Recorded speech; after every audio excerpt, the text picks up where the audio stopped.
오늘 이제 158문 배울 차례인데,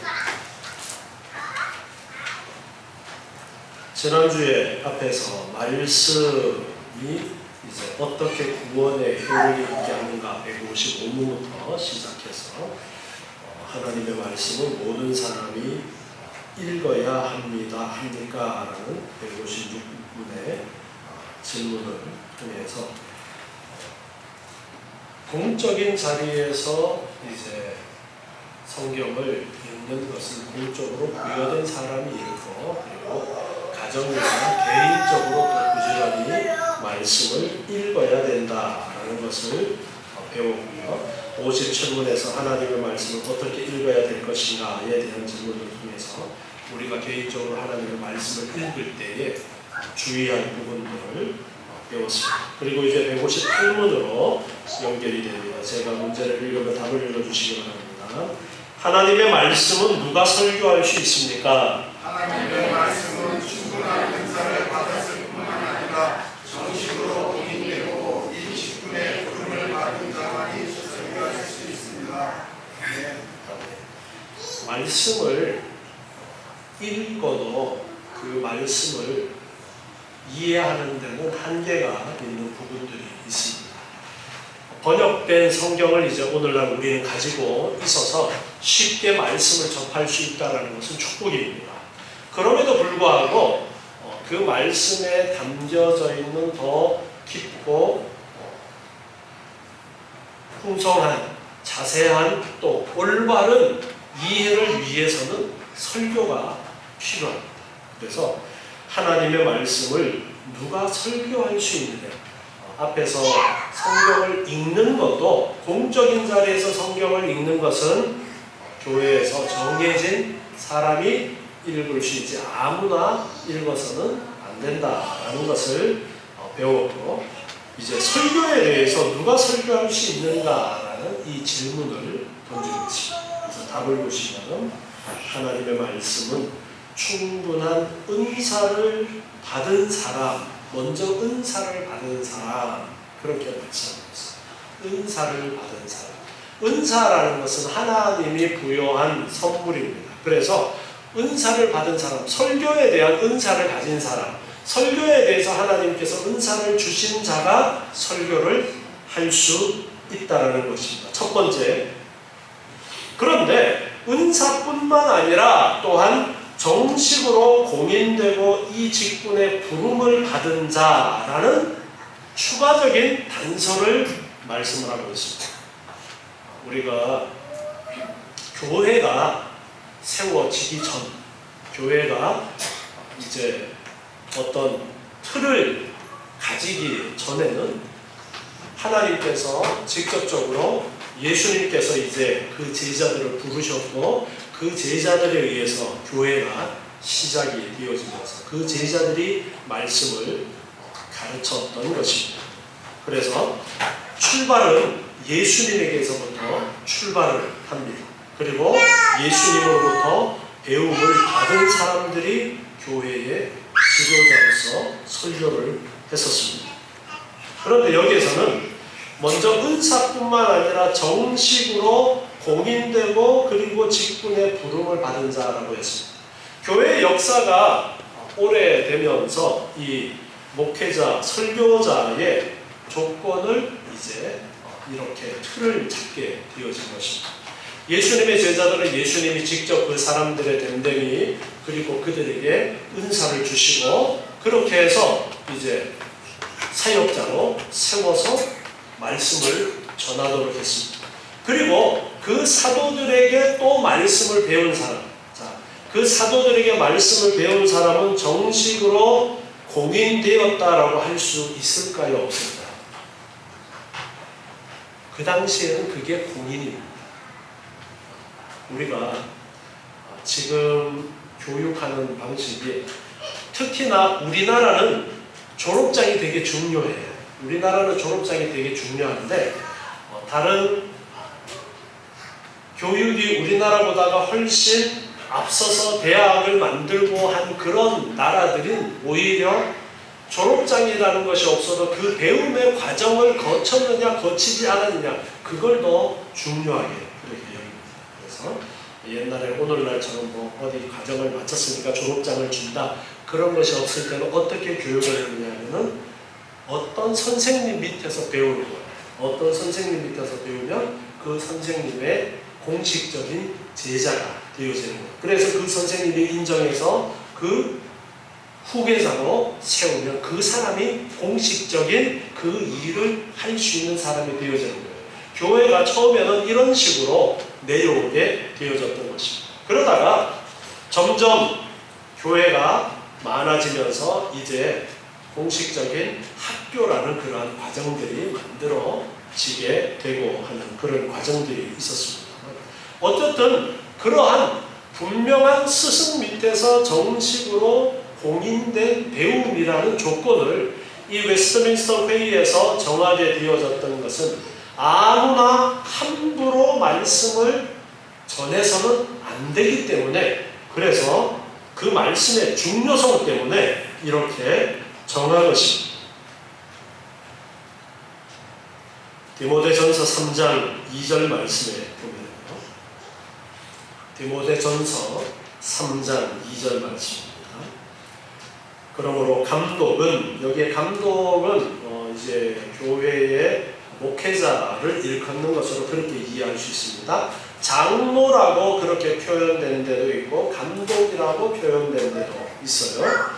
감독은 책망할 것이 없으며 한 아내의 남편이 되며 절제하며 근신하며 아담하며 나그네를 대접하며 가르치기를 잘하며 새로 입교한 자도 말지니 교만하여져서 마귀를 정죄하는 그 정죄에 빠질까 하며 여기에서 보면은 특별히 새로 입교한 자로 해서는 안 된다라는 부분을 말씀하고 있습니다. 그래서 어떤 충분히 배움의 과정을 거친 사람을 이제 감독으로 세워서 교회의 일꾼으로 설교자로 세워야 된다라는 그러한 가르침을 여기에서 우리가 엿볼 수가 있게 되어지는 것입니다. 그래서 정식으로 공인된이라는 확실한 스승 밑에서 배운 사람.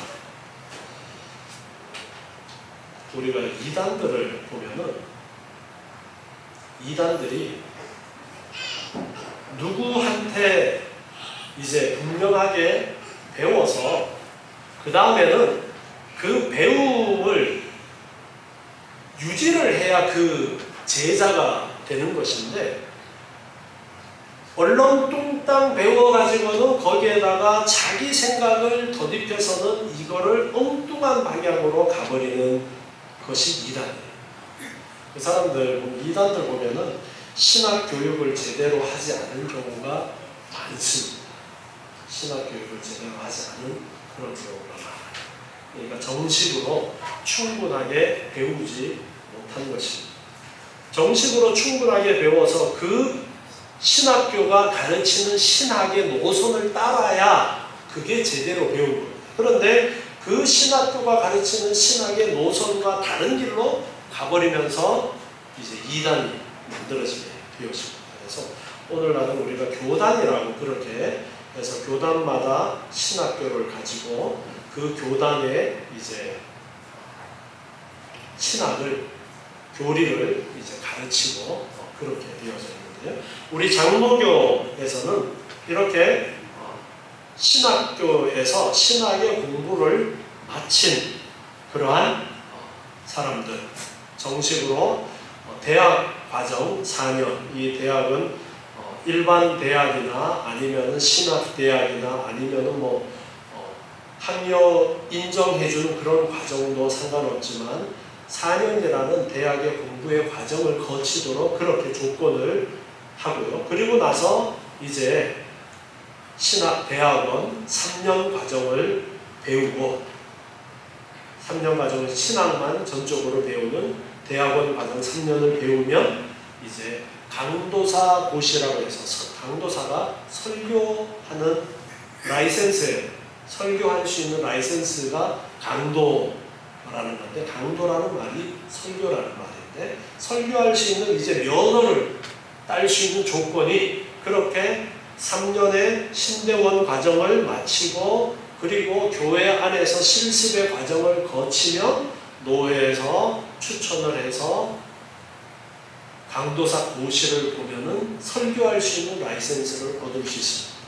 그리고 나서 또 교회에서 목회하는 현장 실습을 거친 사람을 이제 노회에서 목사로 세우게 되는 것입니다. 이러한 공식적인 과정을 거쳐서 이제 우리 장로교에서는 설교자가 세워지는 것입니다. 이처럼 하나님의 부르심이 사실 첫 번째 있어야 되는 것이죠. 은사, 하나님이 주신 은사, 하나님이 부르시고 하나님이 은사를 주신 부분이 있고, 그리고도 이런 공식적인 공인된 그런 절차를 밟아서 설교를 하도록 함으로써 아무나 함부로 이 말씀을 전하는 일을 하지 않도록, 그래서 잘못된 가르침이 되어지지 않도록 그렇게 하고 있습니다. 그래서 이 웨스트민스터 회의의 그 결정을 따라서 오늘날까지도 장로교에서는 그런 공식적인 절차를 만들어 놓고 이제 설교자가 되어지는 것입니다. 다음 159문 보겠습니다. 그 직분의 부름을 받은 사람들은 하나님의 말씀을 어떻게 설교해야 합니까? 말씀의 사역에 수정되도록 부름을 받은 자들은 다른 교리를 전파하되 부지런히 때를 얻든지 못 얻든지 명백하게 사람의 지혜에 관한 말로 하지 아니하고 성령의 나타남과 능력으로 할 것이며 신실하게 하나님의 모든 뜻을 알게 할 것이며 지혜롭게 청중들의 필요들과 이해 능력에 적응시켜 열심히 하나님과 그의 백성의 영혼들에 대한 뜨거운 사랑으로 할 것이며 성실하게 하나님의 영광과 그들의 계신 공덕과 구원을 목적하고 설교할 것입니다. 아멘. 설교자들이 어떻게 설교해야 되느냐라는 부분을 말씀하고 있는데요. 말씀의 사역에 수정되도록 부름을 받은 자들은 바른 교리를 전파하되, 우선적으로 바른 교리를 전파해야 된다라는 것을 말씀하고 있습니다. 올바른 교리를 가르쳐야 된다라는 것을 말씀하고 있습니다. 그래서 그 교단에서, 그 학교에서 가르친 그 교리 신학의 노선을 따라서 배운 대로 그 바른 교리에 따라서 이제 가르치게 되어졌는데, 부지런히 때를 얻든지 못 얻든지 명백하게 그 진리를 가르쳐야 되는데, 그 교리를 전파해야 되는데 사람의 지혜에 권하는 말로 하지 아니한다라고 했어요. 특별히 고린도 전서에서 보면은 이 부분에 대한 말씀을 많이 하고 있죠. 우리 수요일 날 고린도전서 강의하는데 이 부분에 대해서 많이 다뤘었죠. 고린도 교회 안에 이제 사람의 기준에 따라서 나는 아볼로가 마음에 들고, 나는 바울이 마음에 들고, 나는 베드로가 마음에 들고 하면서 파벌이 생겨났는데, 그런 것이 잘못되었다라는 것을 지적하면서 사람의 생각과 사람의 기준이나 혹은 사람의 어떤 말, 언변 그런 것에 따라서는 안 된다라는 것을 말씀을 하면서 오직 진리를 따라야 된다라는 부분을 강조하고 있는데요.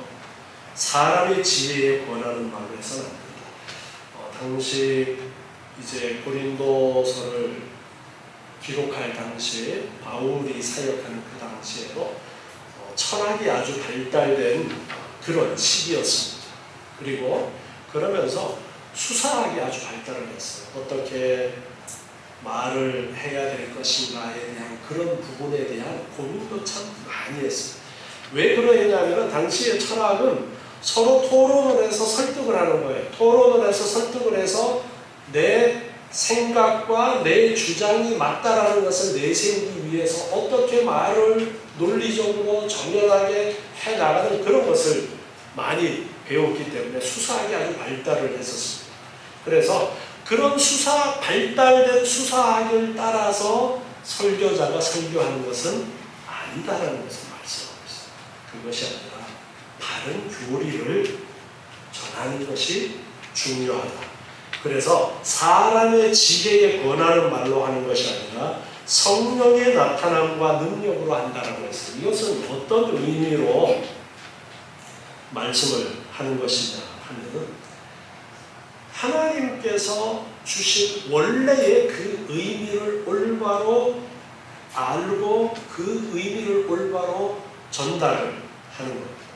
자, 우리가 예수님께서 성령에 대한 약속을 요한복음에서 말씀하면서 성령이 오시면 성령이 너희에게 임하면 내가 너희에게 가르쳤던 것들을 어떻게 하실 거라 그랬어요? 깨닫게 해주실 것이다. 알게 해줄 것이다. 몰랐던 부분을 알도록 해주신다 라는 말씀을 하셨어요. 그게 성령의 사역입니다. 우리가 설교라는 것을 하면서 뒤에 부분 한번 보시면 신실하게 하나님의 모든 뜻을 알게 할 것이며 그리고 지혜롭게 청중들의 필요들과 이해 능력에 적용시켜서 라는 부분이 있습니다. 여기 지혜롭게 청중들의 필요와 능력에 적용시킨다 라는 이 부분을 오해를 하면은 내가 설교자가 청중을 설득해야 된다라는 생각을 가질 수가 있어요. 그게 사람의 지혜에 권하는 말로 하는 길이 되어서 그럽니다.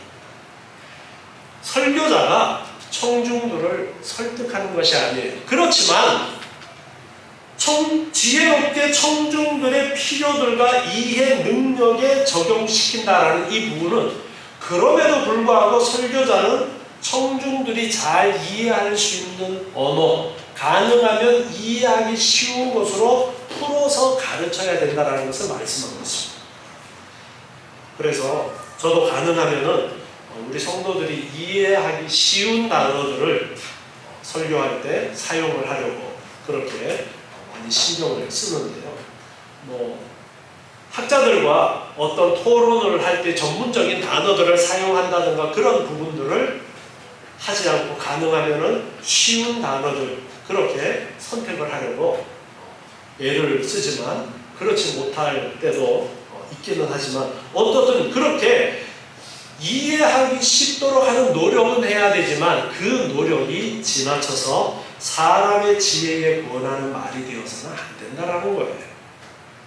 그래서 설교자가 청중을 설득하는 것이 아니라 누가 설득을 하는 거예요? 설득은 성령 하나님께서 설득하신다는 것을 알고 설교해야 된다는 것을 말씀하고 있어요. 그래서 성령의 나타남과 능력으로 하라라는 이 말씀이 바로 그런 의미입니다. 하나님의 말씀 자체가 능력이 있습니다. 그래서 말씀 자체가 능력이 있기 때문에 하나님의 말씀을 읽는 것만으로도 아주 귀한 은혜가 되었습니다. 그 부분을 이제 좀 더 쉽게 이해하도록 풀어서 전하는 과정의 역할이 설교자이지만 그러나 결국에는 그 말씀이 깨달아지고 삶 속에 그것이 펼쳐지는 그 모든 과정은 누구의 사역이라는 거예요? 성령님의 사역임을 알고 설교를 해야 된다는 거예요. 그래서 자칫 잘못하면 설교자가 내가 지금 내 앞에 앉아있는 이 사람을 어떻게 해서든지 설득해야지 라는 쪽으로 가버리면 사람의 지혜에 권하는 말로 해버리게 되었습니다. 그거를 경계하는 것입니다. 그래서 우리 청중들도 설교에 있어서 그런 부분을 알고 계십니다. 말씀을 풀어는 주지만 목사님이 설교할 때 그 설교로 내가 그 설교에 의해서 그 말에 의해서 완전히 설득되어지는 것이 아니라 목사님이 말씀을 전하시지만 내가 설득되어지고 내가 이해되어지는 것은 목사님이 잘나서가 아니라 누가 하셨기 때문이에요? 성령님이 하셨기 때문에. 아무리 설교자가 좋게 설득한다 할지라도 그 사람 제대로 설득되어지지 않습니다. 결국에는 누구의 사역이 되어져야 온전한 설득이 되어지느냐면 성령님의 역사하심이 있어야 온전한 설득이 되어진다라는 것을 알고 설교를 하라는 거예요. 그래야 사람의 지혜에 권하는 말로 설교하는 잘못을 범하지 않게 되어지는 것입니다. 그래서 지혜롭게 이제 청중들의 필요들, 이해 능력에 따라서 적용시켜서 열심히 하나님과 그의 백성의 영혼들에 대한 뜨거운 사랑으로 할 것이며, 성실하게 하나님의 영광과 그들의 회심과 건덕과 구원을 목적하고 설교한다. 설교자가 이것을 목적을 하고 설교를 하는 것은 하지만 결국에는 누가 그 역사를 이루신다고요? 성령께서. 이게 뭐 별 차이 아닌 것 같죠. 그게 그거 같지만 아주 중요한 엄청난 차이가 있다는 것을 여러분이 올바로 이해하셔야 돼요. 설교자는 단지 최선을 다해서 어떻게 잘 이해시킬까를 설교합니다. 그리고 설득이 되어졌어요. 그 설득의 열매는 설교자의 것이 아니라는 거예요. 설교자의 것이 아니라 누가 설득했기 때문에 설득되어졌다고요? 성령님이 설득하셨기 때문에 설득되어진 것입니다. 오직 설교자는 부름받은 자로서, 말씀을 맡은 자로서 최선을 다해서 어떻게 해서든지 그들이 잘 이해할 수 있도록 그렇게 하는 그 일을 그럼에도 불구하고 설교자가 하지만 모든 열매는 성령께서 하시는 것이다. 그렇기 때문에 한편으로는 설교를 이해를 못했어요. 그럼 설교가 잘못한 거예요? 설교 잘못한 거 아니죠? 그런데 한편으로 잘못한 부분도 있어요. 좀 더 쉽게, 좀 더 이렇게 잘 풀어서 전해주어야지 하는 그런 부분도 있는 겁니다. 이게 늘 같이 가는 것입니다. 그래서 설교자가 전하는 메시지는 뭐여야 돼요? 교리를 올바로, 성경에서 말씀하시는 교리를 올바로 전해야 되는 중요한 내용이 그것이고, 그리고 방법에 있어서도 최대한 노력을 해야 된다. 그러나 그 열매는 설교자의 것이 아니다 라는 것을 분명하게 하셔야 돼요.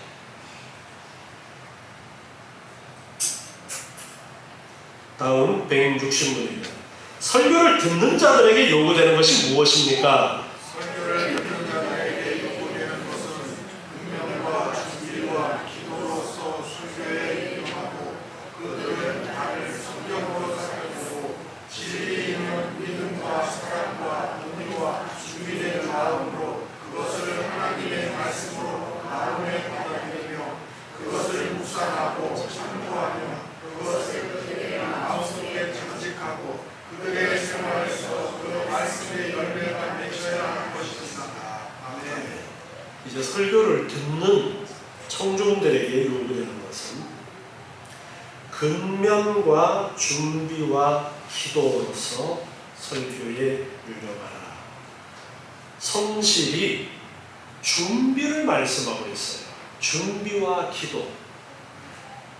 여러분, 하나님의 말씀은 하나님이라고 여러분이 이해를 하셔야 돼요. 말씀이 곧 하나님. 우리가 예배 시간에 말씀을 듣는 이 시간이 하나님을 대하는 시간이다라고 이해를 하셔야 돼요. 설교자가 설교를 하지만 그 설교자가 전하는 그 말씀이 하나님께서 우리에게 주시는 말씀이기 때문에 하나님을 대하는 그러한 자세가 되어져야 돼요. 제가 좀 안타까운 부분이 설교 시간에 좋은 사람들이 있어요. 일주일 내내 불면증에 시달리다가 주일날 설교 시간에 잠자면 은혜죠. 은혜예요. 푹 주무세요. 뭐 그런 분은 그게 은혜입니다.